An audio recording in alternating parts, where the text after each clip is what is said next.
Bonjour à tous et bienvenue sur Cyberfacile. Alors aujourd'hui, je vais vous parler de DeepSeek. Je ne sais pas si vous savez, c'est l'IA chinoise qui veut concurrencer ChatGPT.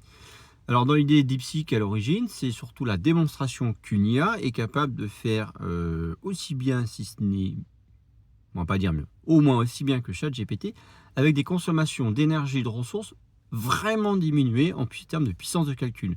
Alors, c'est des actions directes aux États-Unis. Déjà, Nvidia a dévissé en bourse de 585 milliards de dollars, je crois, en quelques jours. C'est colossal.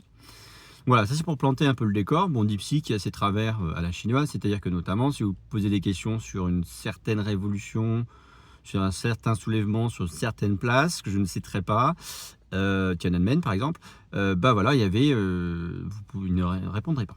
Après, voilà, c'est en Chine, il ne faut pas s'offusquer, c'est comme ça que ça marche. Donc ça, c'est un peu le décor. Après, DeepSeek a subi pas mal d'attaques, donc de cyberattaques, suite à son lancement. Ça, après, tous les services en ont, etc. C'est pas le souci.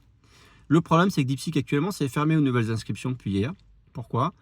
Tout simplement parce qu'un chercheur en informatique et des pirates ont réussi surtout les pirates, à exfiltrer 1 milliard d'enregistrements de DeepSeek qui contiennent des secrets, qui contiennent des conversations qu'il y a eu sur DeepSeek.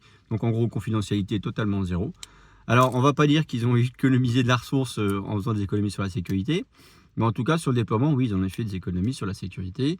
Je ne vais pas trop leur jeter la pierre parce que, rappelez-vous, il y a fort longtemps, ChatGPT, au lancement, au tout début, il a eu le même problème et toutes les IA avec qui j'ai pu discuter avec des chasseurs en cybersécurité qui ont testé des modèles d'IA ont généralement trouvé au début de ces chatbots des vulnérabilités qui permettent de détourner le chatbot et du coup, avec ça, de pouvoir récupérer des données qu'on n'est pas censé pouvoir avoir.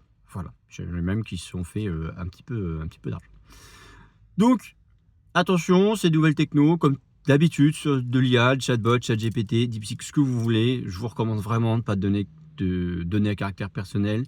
Si vous êtes développeur, donnez pas votre code source. C'est une très mauvaise idée à mon sens, parce que ces moteurs s'entraînent avec la data. Donc, ils vont la garder, la data.